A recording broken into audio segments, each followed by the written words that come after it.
సాహిత్య చరిత్ర అపూర్వ అసామాన్య విశిష్ట గ్రంథం. డాక్టర్ ద్వానా శాస్త్రిగా మా నాన్నగా 27వ భాగం 15/5/27. రేపటితో దాదాపు ఇది పూర్తయిపోతుంది. కొత్తగా మళ్ళీ ఇంకోటి. పురాణం సుబ్రహ్మణ్య శర్మ గారి గురించి వారి అబ్బాయి పురాణం శ్రీనివాస శాస్త్రి.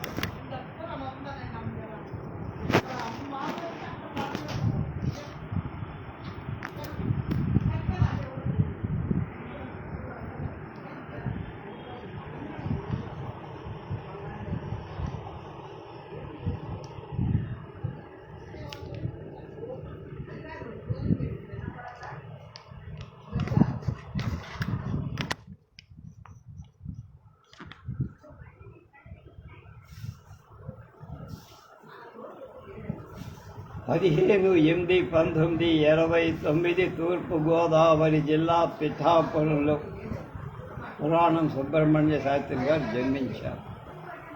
పత్రికా సంపాదకులుగా ఉద్యోగం, రచనలు ఇల్లు కట్టి చూడు, ఆనంద భైరవి, రంగుల రామచిలుక, చంద్రుడికో నూలు పోగు మొదలైన నవలలు రాశారు.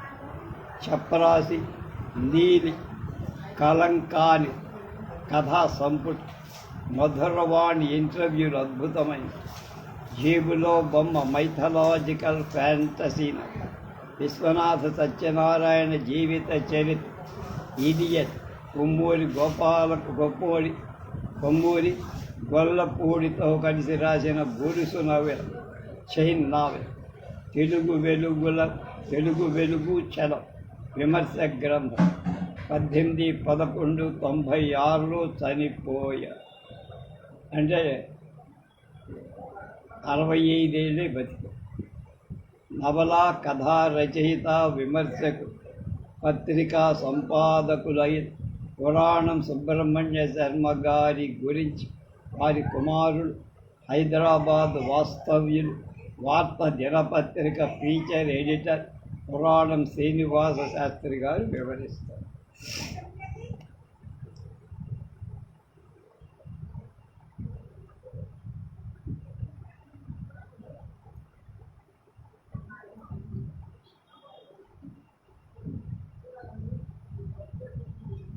చాలామంది ఏదో కొంత ఎగిరిపోయి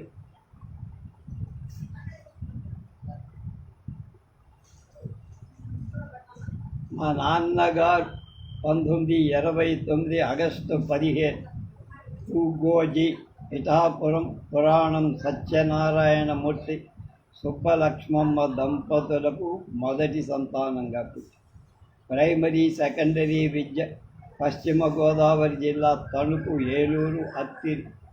కాలేజీ విద్య విజయవాడ SRR కాలేజ్. పురాణం గారు బీకామ్ ఆనర్స్. కళాశాలలో విశ్వనాథ సత్యనారాయణ గారు గురు. 1949 నుంచి కథలు రాస్తున్న పురాణం గారు విశ్వనాథ వారు రచయితగా గుర్తుపట్టి అభిమానంతో ప్రోత్సహించారు. పురాణం వారి ఆదిలో కీర్తి ప్రతిష్టలు తెచ్చిపెట్టింది నీలి కథ. 1953లో రాశారు. 54లో న్యూయార్క్ హెరాల్డ్ ట్రిబ్యూన్ వారు నిర్వహించిన ప్రపంచ కథానికల పోటీలో నీలి తెలుగుదేశం నుండి అత్యుత్తమ కథ ప్రత్యేక బహుమతి ఎంపికై గోల్డెన్ పెన్ గెలుచు కలం పట్టిన కొత్తలోనే పురాణం చంద్రుడికో నూలు పోగు నవల రాశారు. కళ కోసమా లేక సమాజం కోసమా, దైనందిన జీవన జంఝాటలు కళాకారుడి ప్రపంచం ఛిద్రం కాక తప్పదా అనేది ఈ నవల డీల్ చేసిన అంశం. ఈ నవలలోని హీరో శాస్త్రి అప్పుడే కొత్తగా వచ్చిన ఫోటోగ్రఫీతో సమ్మోహితుడై స్టూడియో తెరచి నష్టపోతూ గ్రామాలని, సాహిత్యమని, చిత్రలేఖనమని తిరుగుతూ జీవన విషాదంలో కూరుకుపోతాడు.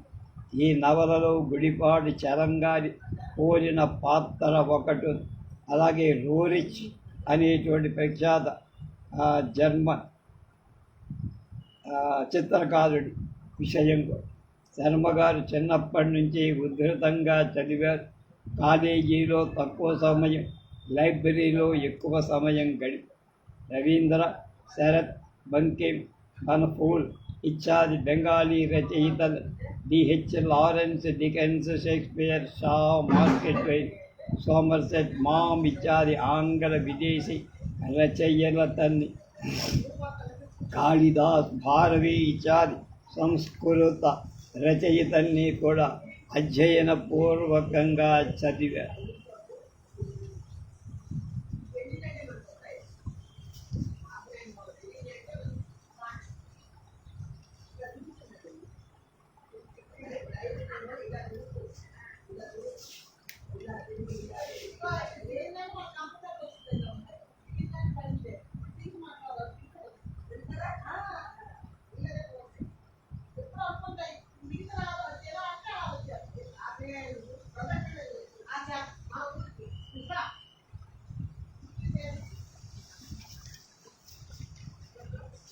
తెలుగులో పంచకావ్యాలను విద్యార్థి దశలోనే గురుముఖతః చదివారు. పురాణం వారు విజయవాడలో వారి పెదనాన్నగా రామచంద్రరావు గారి దగ్గర తన కజిన్తో కలిసి పెరిగారు. ఉమ్మడి కుటుంబాల్లోని స్త్రీలు కుటుంబ పని భారం సునాయాసంగా మోస్తూనే లోక తల్లులుగా ఎదగటం దగ్గరగా సాధారణ గృహిణి పాత్రని సహృదయంతో ప్రతిష్ఠించారు. తేలుని చంపడం ఎలా అనే వ్యాసాన్ని భారతిలో రాశారు. అదే తరుణంగా పరంపరగా ఆయన రాసిన ఇల్లాలి ముచ్చట్లకు తొలి రూపంగా రామడుగు రాధాకృష్ణగా భావిస్తారు. పురాణం గారు ఆదిలో ప్రైవేట్ బ్యాంకులో పనిచేశారు. గుండు సూదులనే కథరాజు ఉద్యోగం పోగొట్టుగా తదనంతరం రైల్వేలో చేరారు. రైల్వే ఉద్యోగిగా ఖరగ్పూర్లో కొంతకాలం, మధ్యప్రదేశ్లో నైన్పూర్లో చాలా కాలం పని. అక్కడి నుండి ఢిల్లీ బదిలీ అయి వెళ్ళారు. ఢిల్లీలో రైల్వే బోర్డులో పనిచేస్తున్న ఆంధ్ర సంఘ కార్యకలాపాలు మునిగిపోయాయి. నైన్పూర్లో తెలుగువారు అధికంగా ఉండేవి. తెలుగు బాలలకు తెలుగు తెలియడం కోసం స్కూలు, లైబ్రరీ స్థాపించారు. తన మిత్రుడు మంచికంటి గున్నారావు, రావి మృత్యుంజయరావు కలిసి విరాళాలు సేకరించి తెలుగు స్కూల్ భవనం కూడా కట్టించి పురాణం గారి దర్శకత్వంలో చాలా తెలుగు నాటకాలు నైన్పూర్లో, ఢిల్లీలో రైల్వే సిబ్బంది ప్రదర్శించారు. నైన్పూర్లో ఉన్నప్పుడే గున్నారావు గారు, మృత్యుంజయరావు గారు, పురాణం గారు కలిసి జ్వాల అనే కథల సంకలనం వెలువైంది. నైన్పూర్లో ఉన్న పురాణం వారికి టీబీ సోకింది. ఆయనకి టీబీ భయం పోగొట్టడానికి ఓ రోజు ఎన్ఆర్ నంది గారు తన పక్కనే పడుకోబెట్టుకొని అటు టీవీతో పోరాడుతున్న రోజుల్లోనే నీలి కథ రాశారు. ఆ కథని పూసపాటి కృష్ణరాజు ప్రపంచ కథానిక పోటీ తన కేరా అడ్రస్తో దానికి బహుమతి వచ్చిన సంగతి పూసపాటి వారు చెబితేనే పురాణం గారికి తెలుసు. ఇక ఢిల్లీలో పురాణం వారిని కంటికి రెప్పలాగా చూసుకొని తెలుగు ప్రముఖులు చాలామంది, బలశిల రామచంద్రరావు, టి కామేశ్వరరావు, ఏలూరు ఎంపీ మోతే వేదకుమారి అందులో ముఖ్యం.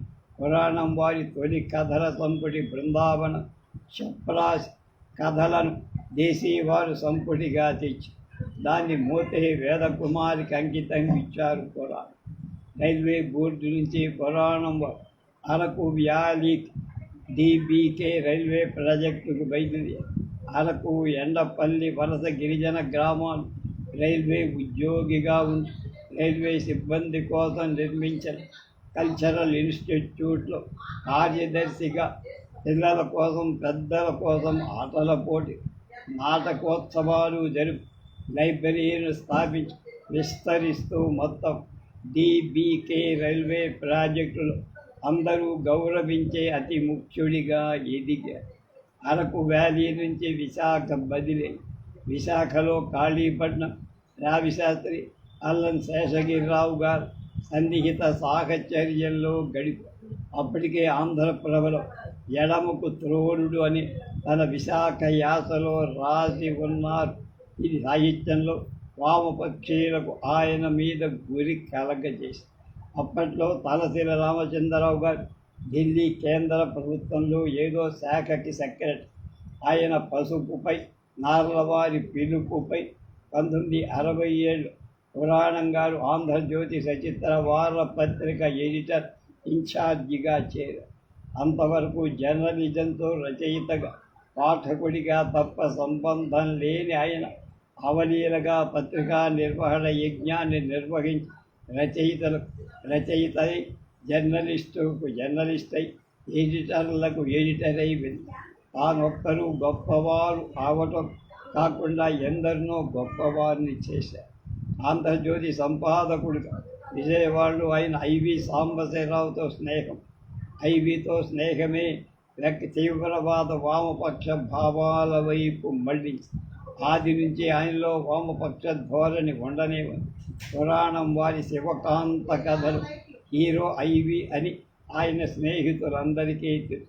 పురాణం వారు మరణించిన కొద్ది నెలలకి ఐవి గారు కూడా అజ్ఞాతంలో కన్నుమూశారు.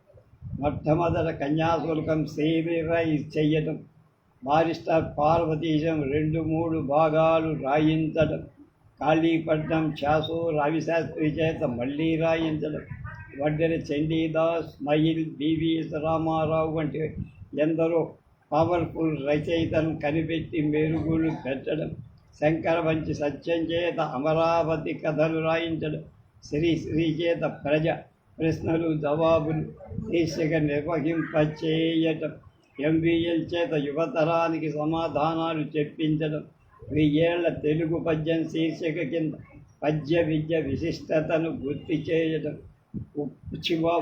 ఉప్పల దాశరథి వంటి ఉద్దండుల ఆత్మకథనాలు ప్రచురించడం, నండూరి రామ్మోహన్ రావు చేత నరావతార్, విశ్వరూప్, సైన్స్ సీరియల్స్, విశ్వదర్శనం, తర్కశాస్త్ర ధారావాహిక వ్రాయించడం అని ఎన్నో నిలబడిపోయే పనులు చేసి భారతి మూతపడటం వల్ల ఏర్పడిన శూన్యాన్ని పురాణం పూర్తి చేశారు. అంతేకాక వైద్య సంబంధమైన సలహాలు, వివిధ వృత్తులలో వారితో ఇంటర్వ్యూలు, తెలుగు ప్రముఖుల గురించి పెన్ పోర్ట్రైట్స్, సాహితీ దిగ్గంతులు అస్తమించిన పోస్ట్ స్క్రిప్టుల వంటి వివిధ శీర్షికలు ప్రవేశపెట్టిన ఘనత ఎండమూరి మల్లాది వెంకటకృష్ణ శాస్త్రి వంటి ఆహ్లాద రచయితలను ప్రోత్సహించడం ద్వారా సర్క్యులేషన్ నిలబెట్టిన ఘనత కూడా మా నాన్నది. ఆయన ఆధునిక కథ పట్టు తెలిసిన సంపాద.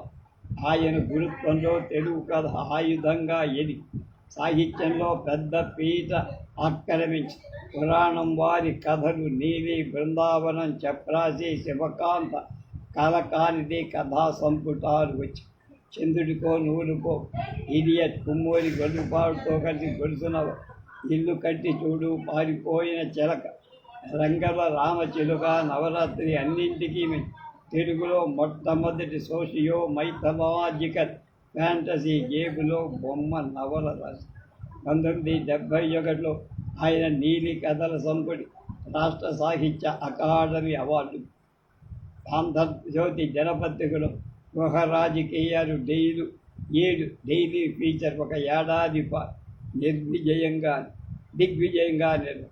జీవిత చరమాంకంలో 2.5 ఏళ్ళు వ్యవధిలో మొదటి 3వ కుమారుడు పురాణం రామచంద్రరావు, పెద్ద కొడుకు ప్రముఖ చిత్రకారుడు నానిని కోల్పోయి గుండె కోతకు గురైన పురాణంగా 1996 నవంబర్ 18 హైదరాబాద్ తుది శ్వాస విడవటానికి కొద్ది రోజుల ముందు వరకు రచనను విడవకుండా చేస్తూనే 91 నుంచి 95 దాకా విసిబిలో, తర్వాత వివిధ పత్రికలు మధురవాణి ఇంటర్వ్యూలు పేరు ఇమాజినరీ ఇంటర్వ్యూలు రాసి కొత్త ప్రక్రియకు నాందిపడి ఉత్తర శోకాన్ని మరచిపోవటాన్ని రచనా వ్యాపకం పెంచు.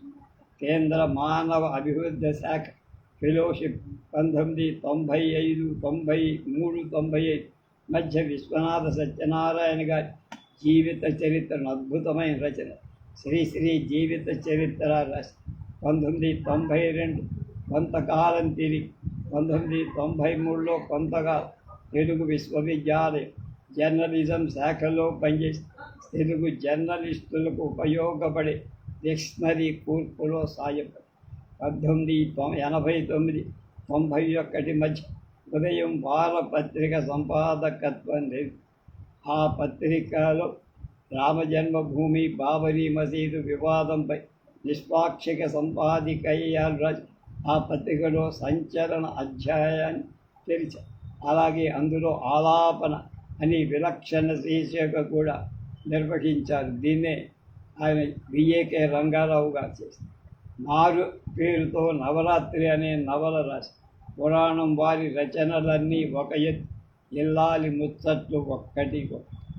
1967 ఆంధ్రజ్యోతిలో ఆయన చేరి వారపత్రిక తొలి సంచికను తీసినప్పుడు అందులో మహిళలకు ప్రత్యేక శీర్షిక లేకపోవడం చివరిలో గమనించి ఒక పేజీ మీరే రాసి ఆ లోటు పూరించమని నార్ల ఆదేశిస్తే పురాణం వారు వెంటనే ఆ ఉగాది మళ్ళీ వస్తుందా అనే వ్యాసం ఇల్లాలి కోణంలోంచి వ్రాసి దానికి ఇల్లాలి ముచ్చట్టు అనే శీర్షిక పత్రికకు వదిలారు. నార్లవారు అదే శీర్షిక వారం వారం కొనసాగించాల్సిందని కోరి ఆ ఫీచర్ ఇన్స్టెంట్ సక్సెస్. పురాణం గారి సోదరు పురాణం సూర్యప్రకాశరావు కూడా ఉత్తమ కథకు జీవన గంగ నవల ద్వారా అనేక కథా ద్వారా లబ్ధ ప్రసిద్ధుడు. ఆయన 52వ హృద్రోగంతో మరణి. తమ్ముడి కథలంటే పురాణం వారి చాలా ఇష్టం. ఒకసారి శ్రీశ్రీ పురాణం గురించి పురాణం ఇచ్చేవ నసాధు సర్వం, పురాణం వారు ఉత్తమ కథకు రచయితలైన సాధువు మాత్రం కాదు, ఆయన ఇష్టాలు అయిష్టాలు కూడా బలంగా ఉన్నాయి. ఆయన పూర్తిగా రచయిత అయిన వాడు కనపడితే పక్కన ఎంతటి వాడు ఆయనకు ఆనడు. చాలామంది సంపాదకు రచయిత కన్నా తమది పైచేయి అనుకుంటా. రావి శాస్త్రి గారి బాకీ కథకు ముందు మాట ఇప్పుడు శాస్త్రి గారి చెయ్యే పైన ఉంటుందని, తమది కింద ఉంటుందని చెప్పిన ఎడిటర్ పురాణం. అందుకే రచయితలు కూడా ఆయన్ని తమ ఎడిటర్ అని గర్వంగా చెప్పుకుంటారు. అలాగే పురాణం వారి షష్ఠిపూర్తి సభ హైదరాబాదులో జరిగినప్పుడు దానికి రావి శాస్త్రి సందేశం పంపిస్తూ, man made God great, you made journalism great. Man made God great, you made journalism great అన్న కాళోజీ గారు ఓ సందర్భంలో పురాణం గురించి చెబుతూ, ఇంటి పేరే పురాణం, రాసిందంతా నవీనం అన్న. శశాంక గురించి ఓలేటి శశాంక్ వారి అబ్బాయి ఓలేటి పార్వతీశం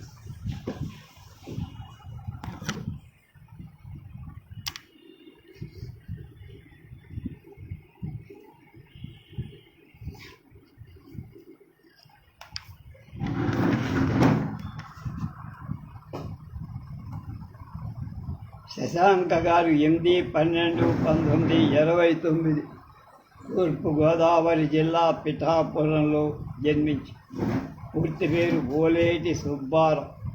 ఉద్యోగం వ్యవసాయ శాఖ అధ్యాపకుడు. రచనలు నయా జమాన, రాగవల్లరి, స్వరలహరి కవితాసం, సంగీత రూపకాలు, లలిత గీతాలు. ఆయన 8/3/1974 స్వర్గస్థులయ్యారు. 45 మాత్రం జీవించారు. ఉత్తమ కవిగా, లలిత గీతాల సుకవిగా కీర్తి సంపాదిస్తున్న తరుణంలో ఈ లోకాన్ని విడిచిపెట్టిన శశాంక గారి గురించి వారి కుమారులు కవి, హైదరాబాద్ దూరదర్శన్ కార్యక్రమ నిర్వాహకులు ఓలేటి పార్వతీశం వివరిస్తున్నారు. మనకి తల్లిదండ్రులు అవ్వటం, ఆ పైన తాతలుంటాం, ఇంకా పైన ముత్తాతలుంటాం, ఇవన్నీ సామాన్య విషయం. కానీ ఆ తండ్రి వల్లనో, తాత వల్లనో, ముత్తాత వల్లనో, పుట్టుకతోనో మనకు ఒక గుర్తింపు రావటం మాత్రం సామాన్య విషయం కాదు. మన అదృష్టానికి సంబంధించిన ఇలాంటి అదృష్టానికి నోచుకున్న కొందరిలో నేను ఒక అదృష్టం. మా తండ్రి తాతలు నాకు పుట్టకతోనే గుర్తింపునిచ్చి ఇక్కడ మా నాన్నగారి గురించి చెప్పేము మా ఇద్దరి తాతల గురించి చెప్పాల్సిన అవసరం. తెలుగునాట చాలా సుప్రసిద్ధమైన జంట కవులలో ఒక జంట వెంకట పార్వతీశ్వర కవి. ఈ జంట కవులలో ఒకరైన ఓలేటి పార్వతీశం గారి నాకు పితామహుడు తాత వంగ భాషలో గీతాంజలి సమతుల్యమై ఏకాంత సేవ ఖండకావ్య తెలుగు జాతి అందించిన శతాధిక కర్త వెంకట పార్వతీశ కవి. ఆంధ్రదేశంలో పేరెన్నికగన్న విద్వత్ కవి శ్రీ కందుకూరి రామచంద్రరావు నాకు మాతామహుడు, అమ్మ తండ్రి. ఆంధ్రదేశంలో ఉత్తమ ఉపాధ్యాయుడిగా, విద్యావేత్తగా, ఆకాశవాణిలో ప్రయోక్తగా వారు అందించిన సేవలు అమోఘం. ఇక మా నాన్నగారి విషయానికి వస్తే ఆంధ్రదేశంలోని సాహితీ ప్రపంచాన్ని శశాంకగా సుపరిచితులై ఓలేటి సుబ్బ, ఇందాక చెప్పిన ఓలేటి పార్వతీశం గారి రెండవ కొడుకు కందుకూరి రామభద్రరావు గారి పెద్దలు ఈ శశాంక పేరు తగ్గట్టుగా స్ఫురద్దుడు. మరీ అంత తెలుపు కాదు, అలా అని నలుపు కాదు.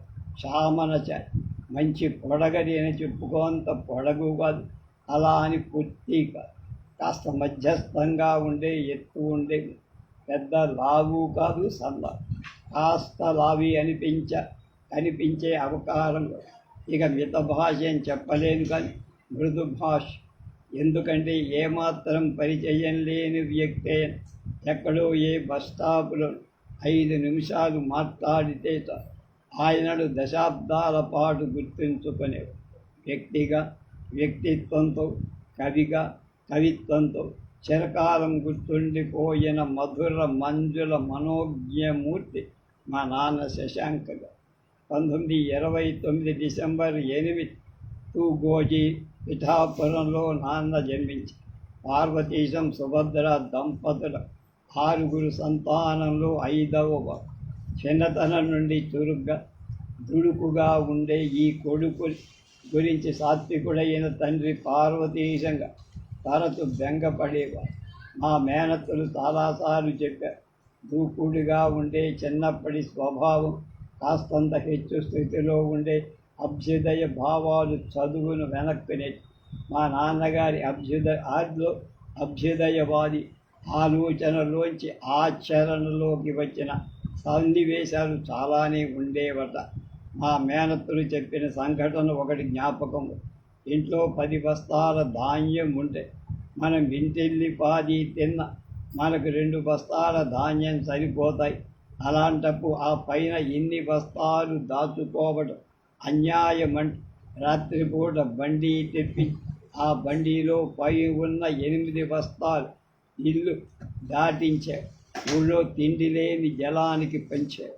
తెల్లారి విషయం తెలిసి పార్వతీశంగా కళ్ళ నీళ్లు పెట్టుకునేవాడు. ఈ పిల్లాడు జీవితంలో ఎలా స్థిరపడతారు బెంగ పెట్టుకొని ఈ విషయంలో దగ్గరి వారి వద్ద చెప్పుకొని బాధపడు. అలాంటి అభ్యుదయవాది కానీ అవి అభ్యుదయ భావాలు శశాంక యవనపు తొలి దశలోనే దయా క్షమానా కవిగా సమాజం ముందు నిలబెట్టి ఆవంత సోమసుందర్, రాంషా వంటి వారి సాంగత్యం శశాంక భావజాలాన్ని ఒక పటిష్టతకు చేకు. దయా జమానా కవి శశాంక ఒక అభ్యుదయ కవిగా సాహితీ లోకం గుర్తి. నాన్నగారి జీవితంలో పెళ్లి ఒక పెద్ద విద్వత్ కవి, విద్యావేత్త కందుకూరి భద్రరావు గారి పెద్ద కుమార్ హైమావతితో నాన్నగారి వివాహం 1954లోది. ఇంటి పెత్తనం, డబ్బు పెత్తనం అమ్మకే అప్పచెప్పి 2 కాలేజీల్లో పనిచేయటానికి 4 బస్సులు మారి వెళ్లాల్సిన నాన్నగారి ఛార్జీల కింద రూపాయి, కాఫీ టిఫిన్లకు మరో రూపాయి, రోజుకు 2 రూపాయలు చొప్పున ఇస్తూ ఉండేవారు మా అమ్మగారు. చాలా రోజు ఖర్చులన్నీ ఆ 2 రోజుల్లోనే సర్దుకు. అప్పటికే ఆయనకు చాలా పెద్ద సంఖ్యలో కవి మిత్రులు ఉండటం, అనేక రంగాలకు చెందిన ఇంకా ఎంతోమంది మిత్రులు ఉండటం, వారంలో 1-2 సభ సమావేశాలు ఉండటం, అలాంటప్పుడు మిత్రుల్ని కలుసుకోవటం జరిగింది. మరి నలుగురు కలిసిన కాఫీ ఖర్చులు కూడా పెరుగుతాయి కదా. అలాంటి సందర్భాల్లో ఆ రోజు ఉదయాన్నే, ఆ రోజు సాయంత్రం ఎవరెవరు కలవబోతున్నారు మా అమ్మకి ముందే చెప్పారు.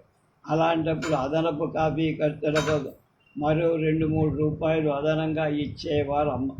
తక్కువ జీతాలతో ఇల్లు గడపాల్సిన రోజులు, ఇల్లాలు పడే కష్టాన్ని మా ఆయన గమనించుకునేవారు. అలాగే 10 మందిలో తిరగాల్సిన భర్త నలుగురిలో చిన్నబోవటాన్ని ఇష్టపడేవారు కాదు. చిన్న చిన్న జీతాలతో ఇల్లు గడిపే మధ్యతరగతి కుటుంబాలు, భార్యాభర్తల మధ్య ఉండాల్సిన సమన్వయం మా అమ్మ నాన్నల మధ్య గొప్పగా ఉంది. నాన్నగారు మా అమ్మగారికి చాలా స్వేచ్ఛ ఇచ్చారు. అలాగే మా అమ్మగారు నాన్నగారి గౌరవానికి ఏమాత్రం భంగం రానిచ్చేవారు. విద్యావేత్త కుటుంబం నుంచి వచ్చిన కారణంగా మా అమ్మ తన తండ్రితో కలిసి నాన్నగారి దృష్టిని చదువు వైపుకు మళ్లించి, డిగ్రీకి ముందే ఆగిపోయిన నాన్న చదువులవని తిరిగి పట్టాలెక్కి బిఏ ఎంఏ పట్టాలు గుచ్చుకొని ఉస్మానియాలో స్వర్ణ పథకం అందుకొని ఆచార్య ఖండవల్లి లక్ష్మీరంజనం, ఆచార్య దివాకర్ల వెంకటావధాని వంటి లబ్ధ ప్రతిష్ఠుల వద్ద శిష్యరికం చేసి, అలా పెళ్లి తర్వాత చదువులో 2వ ఇన్నింగ్స్ ప్రారంభించిన నాన్నగారు వయసులో ఆయన కన్నా 2 ఏళ్ళు చిన్నవారైన ఆచార్య శ్రీ నారాయణ రెడ్డి గారు పాఠం చెప్పారు. అదొక విచిత్ర సంఘటన. కాకినాడ వ్యవసాయ శాఖలో గుమాస్తాగిరి చేసిన కవి శశాంక జీవితం, హైదరాబాదులో తెలుగు లెక్చరర్గా పనిచేసే నాటి వీరి పరిధి విస్తృతమై, ముఖ్యంగా సాహితీ ప్రముఖుల సాంగత్యం మరింత విస్తృతం.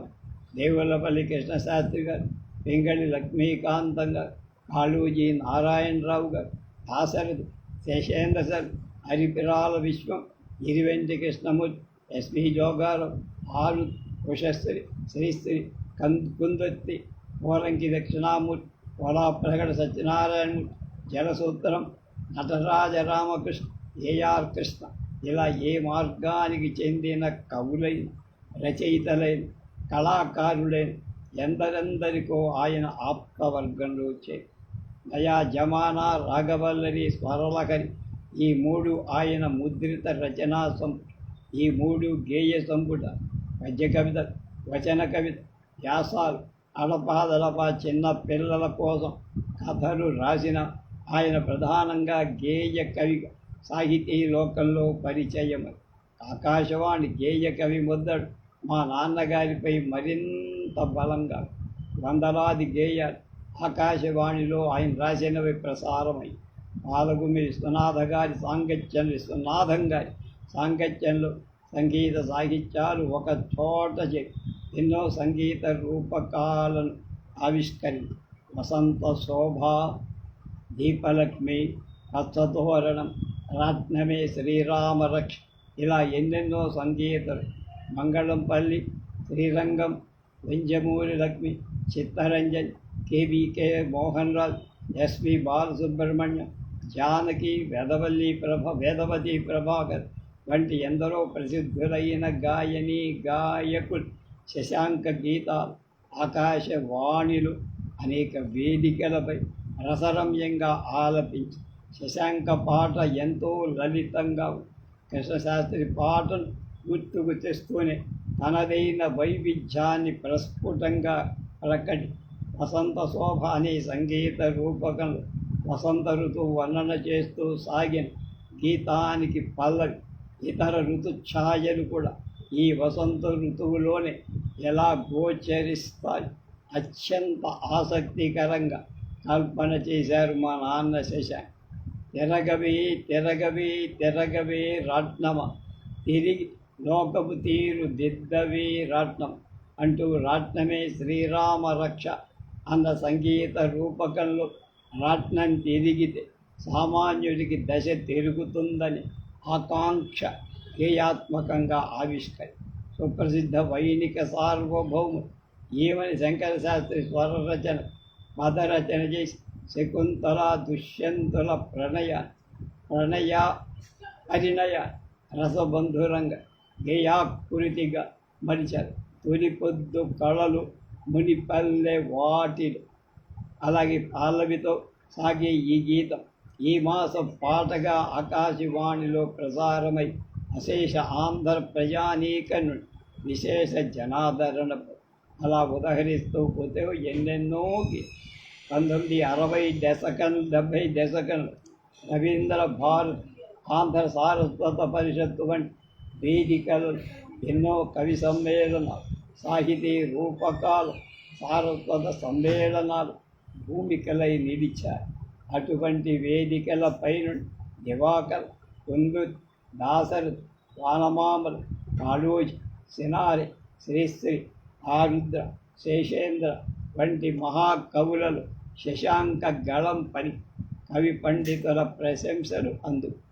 దివాకర్ల వారి భువన విజయంలో కృష్ణదేవరాయలు, అయ్యల్రాజు రామభద్రుడు, మాదయ్య గారి మల్లన, తెనాలి రామలింగడు ఎన్నో మార్లు పాత్ర పోషణ చేసి శశాంక్ ఈ భువన విజయ బృందం మన రాష్ట్రంలో కాదు మరుగులో ఉన్న కర్ణాటక, తమిళనాడు రాష్ట్రాల్లో అనేక ప్రదర్శన. ఆ సాహితీ రూపకంలో సహపాత్రధారి డాక్టర్ ఉత్పల సత్యనారాయణాచార్యులు శశాంక పద్యం చదివేతి సులభగ్రాహ్యంగా ఉంటుందని, కర్ణపేయంగా ఉంటుందని చాలా సందర్భాలు విశ్లేషించి చెప్పారని కోలేటి పార్వతీశం గారు తమ తండ్రి శశాంకని గురించి 70వ దశకం ప్రారంభంలో యువ కవుల భవిష్యత్ కవన మార్గాన్ని దారిదీపాలు వెలిగించే దీపస్తంభం శశాంక్. ఎందరో యువ కవులకు ఆయన మార్గదర్శనం చేయించేవారు.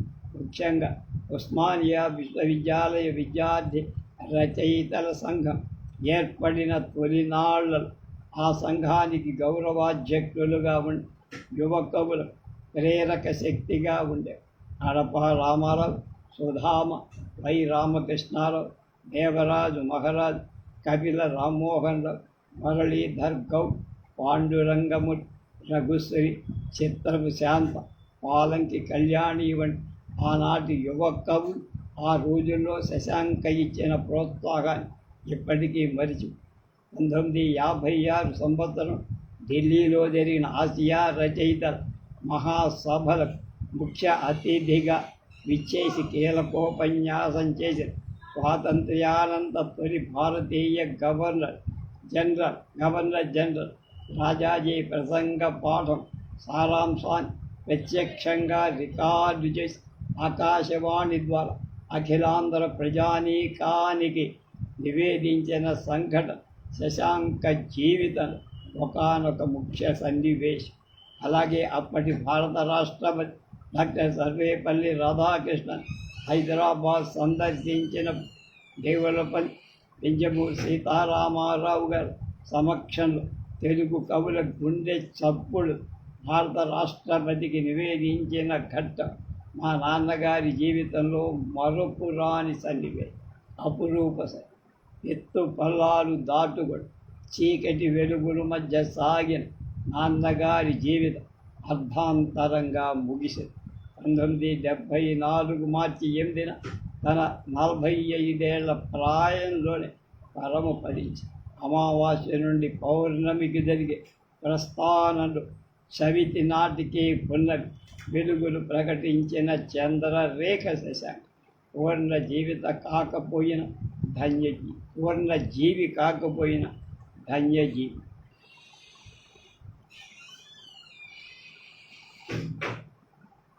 ఇవాళ చివరి వారు మధురాంతకం రాజారాం గారి మీద వారి అబ్బాయి మధురాంతకం నరేంద్ర గారి మాట.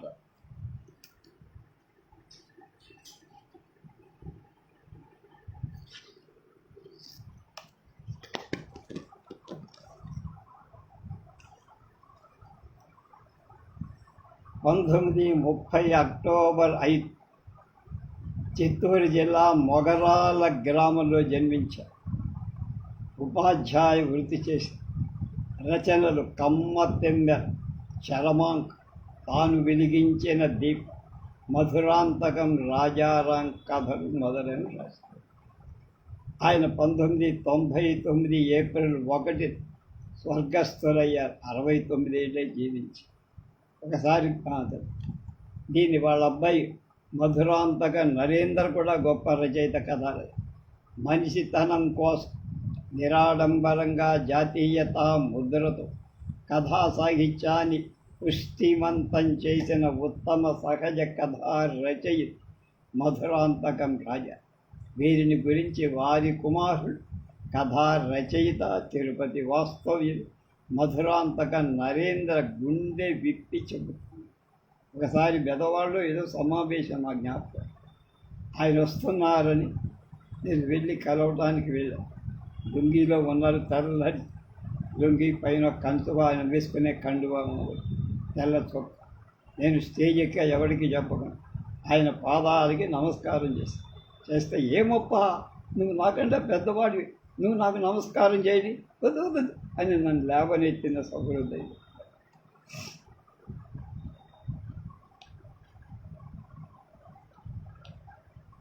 ఎడారిలో వయాశీస్సుల నిదాఘంలో జడివాను కర్ణ కఠోరమైన రణగుణధ్వనుడు ఆగిపోయిన తర్వాత శ్రావ్యంగా వినిపించసాగిన వీణాగానంలో మండు టెండలో మర్రి చెట్టు కనుచూపు మేర వరకు ఎర్రటి దుమ్ము ఎగబోసుకొని బీళ్లుగా పడి ఉన్న వాటి గమనుల్లో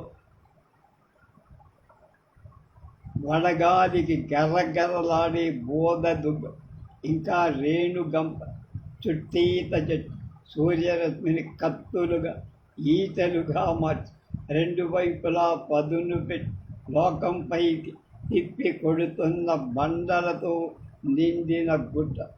ఈ బండల మధ్య అదురు బెదురు లేకుండా నిలిచి ఉన్న బొంత జముడు.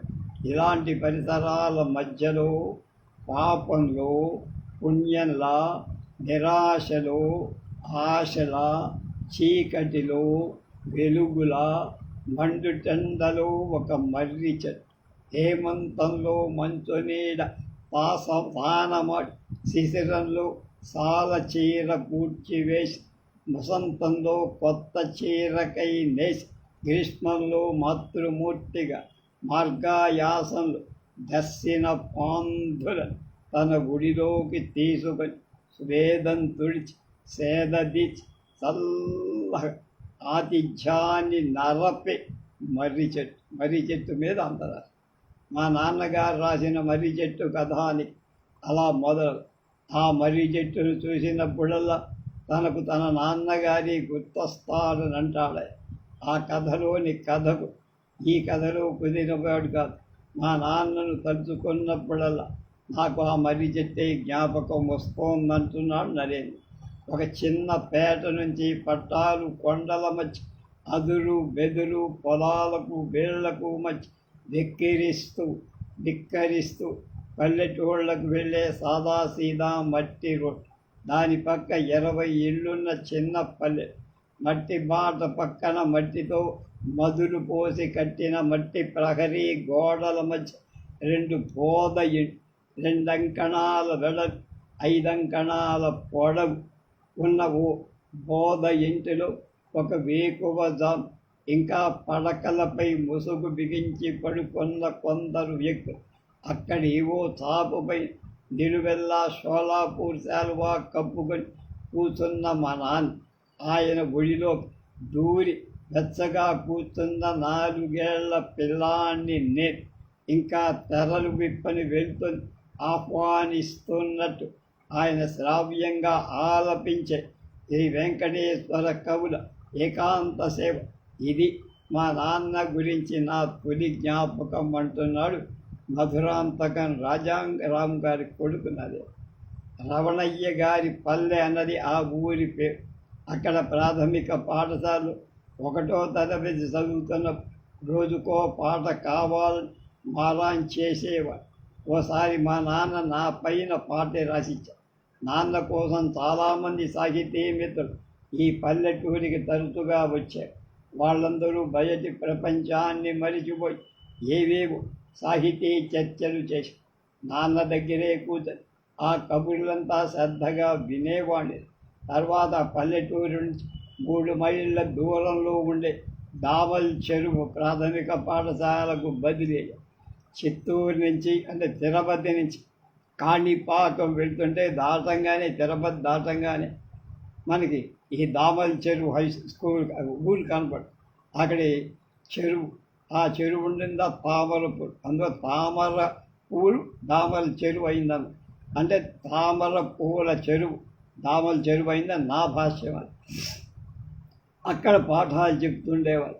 5వ తరగతిలో మిగిలిన కుళ్ళాళ్లతో నేను ఆయన పాఠాలు విని సాంఘిక సామాన్య శాస్త్రాలు గణితాన్ని కూడా కథల్లా చెప్పే ఆయన పాఠాలని పిల్లలందరికీ భలే ఇష్టం. అల్లరి చేసినప్పుడు మిగిలిన అందరూ పిల్లల కంటే నాకే ఎక్కువ దెబ్బలు తగిలాయి. ఇంటికి వచ్చాక ఆడుకోవడానికి కొంత సమయం, దీపాలు పెట్టేసరికి పుస్తకాల ముందు కూర్చోకపోతే ఆయన కోపం. 3 పిల్లల్లో నేను పెద్దవాడినైన నాకు ఊరంతా స్నేహితులే. వాళ్ళతో కలిసి ఏట్లోకి ఊరి చెట్టు ఉన్న కొండలపైకి షికారు తిరిగారు. ఆలస్యంగా ఇంటికి తిరిగి వచ్చినప్పుడల్లా నాకు బడిత పూజ తప్పేది కాదు. ఆ రోజుల్లో ఉపాధ్యాయులందరి జీతాలు జిల్లా ఖజానాలు బట్వాడు చేసేవారు. ఆ ప్రాంతపు విద్యార్థులందరికీ చిత్తూరు ఖజానా నుంచి డబ్బులు తీసుకొచ్చి పంచి పెట్టాల్సిన బాధ్యత నాన్న మీదుండే. అలా ప్రతి నెల చిత్తూరు వెళ్ళిన నాన్న కోసం ఆఖరి బస్సు దాకా వేచి చూడటం నాకు బాగా జ్ఞాపకం. నాకోసారి మా నాన్న నన్ను కూడా చిత్తూరు తీసుకువెళ్ళిన జ్ఞాపకం. అక్కడ తన మిత్రుల ఇళ్లకు సమావేశాలకు మా ఊరి టూరింగ్ టాకీసులో సినిమా మారినప్పుడల్లా నాన్న మమ్మల్ని అందరినీ సినిమాకు తీసుకెళ్ళేవారు. మా అమ్మ నాన్నలతో పాటు టాకీసులో వెళ్ళాక నేను వాళ్ళని వదిలిపెట్టి నేలపైన కూర్చున్న స్నేహితుల దగ్గరికి వెళ్ళి మా నాన్న అన్ని రకాల సినిమాలను ఆనందంగా చూశారు. విఠలాచార్యుని చిత్రకథ, వినోదాల కథ, నెలవు కథ చూసి వస్తామా సదా సదా అంటూ తమాషా పాటలు కట్టేవారు. బడిలో పాఠాలు చెప్పడం, ఇంటికి వచ్చాక చదువుకోవటం, రాసుకోవటం, ఈ పనులన్నిటి మధ్య ఆయన మా చదువుని అలక్ష్యం చెయ్యాలి. 10వ తరగతిలో వరకు మేము ముగ్గురం ఆయనతో కలిసి చదివినట్టే లెక్క. మా హై స్కూల్ వార్షికోత్సవాలు, వ్యాసరచన వక్తృత్వ పోటీలు పాల్గొన్నప్పుడల్లా ఆయన రాసి పెట్టారు. తప్పనిసరిగా వాటిలో 4 పద్యాలు ఉండే. బహుమతులు ఎప్పుడు నాకే. మెల్లమెల్లగా ఆయన నాకు రాసి ఇవ్వడం మానే నన్నే రాసుకోమనేవారు. అప్పుడు కూడా నాకు బహుమతులు వచ్చినప్పుడు బాగా సంతోషించాను. నాకెందుకో మొదటి నుంచి తిరుపతిలో చదువుకోవాలి, చిత్తూరు కాలేజీలో చదవమంటారేమో అని భయం. ఇంటర్లో చేరడం కోసం తిరుపతి దేవస్థానం కళాశాలకు అప్లికేషన్.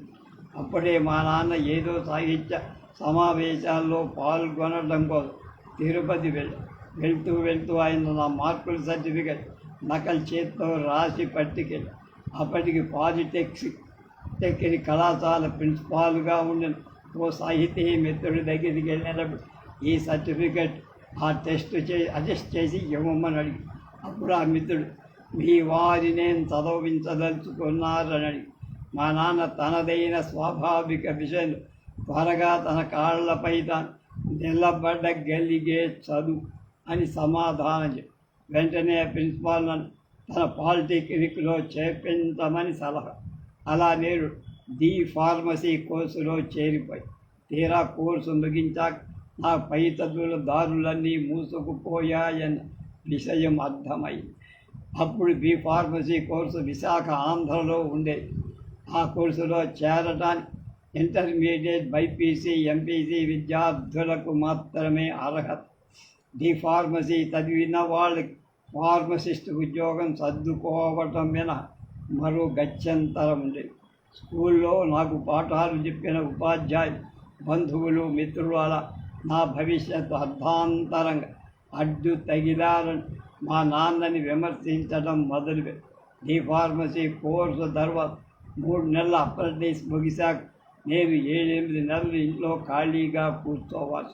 అప్పుడు నా చేత నాన్న ఇంటర్ చదివించి డి ఫార్మసీలో కోర్సు తర్వాత ఇంట్లో గడిపిన రోజులు నేను అదే పదిగా మా నాన్న కథని అప్పుడే మెల్లమెల్లగా కథ రచన మొదలు. నా తొలినాటి కథల్లోని వెలుగులన్నీ నాన్నవి. కేవలం ప్రచురింపబడటం మాత్రమే గొప్పతనంగా భావించిన నా తొలినాటి రచనల వెన గొప్ప ప్రోత్సాహం ప్రేరణ నాన్నది. ఎంఏలో నేను ఇంగ్లీష్ సాహిత్యాన్ని చదవడం, అలా క్రమంగా ఇంగ్లీష్ భాషా మాధ్యమం ద్వారా ప్రపంచ సాహిత్యాన్ని అధ్యయనం చేయడం ప్రారంభం. అది మా నాన్నకి ఎంతో ఆనందాన్ని. నేను చదివిన కొత్త పుస్తకాల గురించి మా నాన్నతో చర్చించే ఉత్సాహపడే ఆయన ఓపికతో నా మాటలు వినేది. ఎంఫిల్లో రవీంద్రనాథ్ ఠాగూర్ కథల అధ్యాయాన్ని ఎంచుకోమని సలహా ఇచ్చింది ఆయన. మా నాన్న స్వయంగా నన్ను ఆ ఊరు తీసుకెళ్ళి కాలేజీలో చేర్పి 2 రోజులు అక్కడి మిత్రులకు అప్పగించి విశ్వవిద్యాలయంలో ఉద్యోగం తిరుపతికి వచ్చాక ఆయన తరచుగా వచ్చి నాతో గడిపి మా తమ్ముడు చెల్లెళ్ళ జీవితంలో సాహిత్య సాధనలు ఆయన ఇంతే శ్రద్ధతో తన బాధ్యత నెరవేర్చారని నాకు బాగా. ఇదంతా నాన్న మా పట్ల ఎంత అనురాగంగా ఉండేవాడు. ఇంట్లో ఒక ప్రజాస్వామిక విధానం తయారు చేసి మమ్మల్నంతా స్వేచ్ఛగా స్వతంత్రంగా ఎదగటానికి దోహదం చేసిన వ్యక్తి నాన్న. క్రమంగా మాదైన స్వంత గొంతులను ధోరణులను ఎంచుకోవడానికి కారణం ఆయన ఔదార్యం. పెద్దవాళ్ళమయ్యాక నన్ను తమ్ముడిని మా నాన్న స్నేహితుల్లాగా చూసి ఆయన చదవని పుస్తకాలు మేము అధ్యయనం చేస్తాం. ఆయనకు నచ్చని ధోరణ అవలంబిస్తున్న ఆయన సహనంతో అర్థం చేసుకునే ప్రయత్నం చేసి మేమిద్దరం పెద్ద మేధావుల ఆయన రచనని తీవ్రంగా విమర్శించారు. ఎప్పుడు కోపం వచ్చేది. మిత్రులు విమర్శకులు తన రచనపై వెలుగుచ్చిన అభిప్రాయం ఆయన వ్యక్తిగతంగా తీసుకునేవారు కాదు.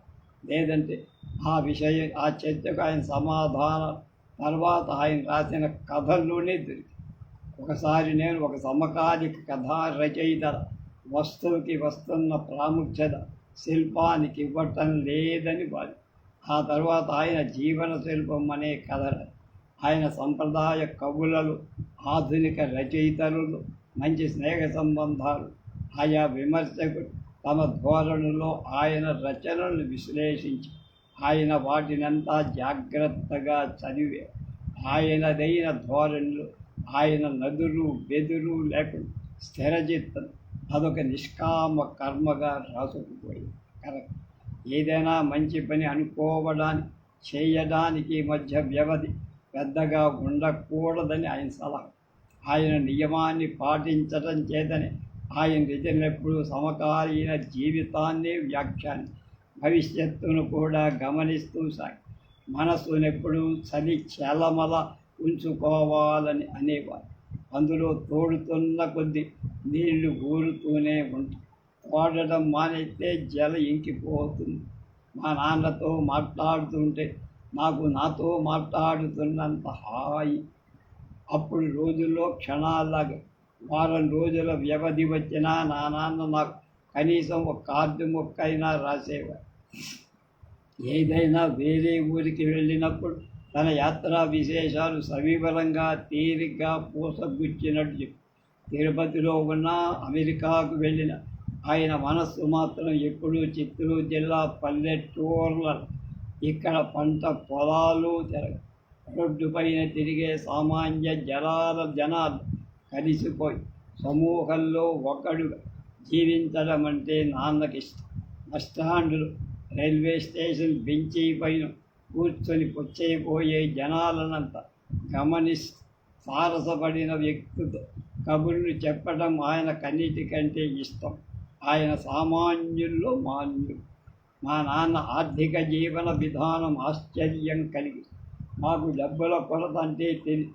కోరికలను అదుపులో ఉంచుకోవడం ఎలాగో ఆయన చెప్పకనే నేర్పారని నాకు చెప్పు. తెలుసు.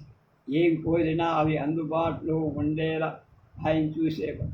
పిహెచ్డి కోసం 7 ఏళ్ళు అనవసరంగా నేను కాలహరణం చేసినప్పుడు ఆయన ఎంతో బాధపడి, నేను డాక్టరేట్ తెచ్చుకోవటం కంటే 4 మంచి కథలు రాస్తే తానెంతో సంతోషిస్తానని నిర్ద్వంద్వంగా తాను చెప్పిన ఆదర్శాలనంతా తన జీవితంలో ఆయన సహజంగా సులభంగా ఆచరించి చూపే.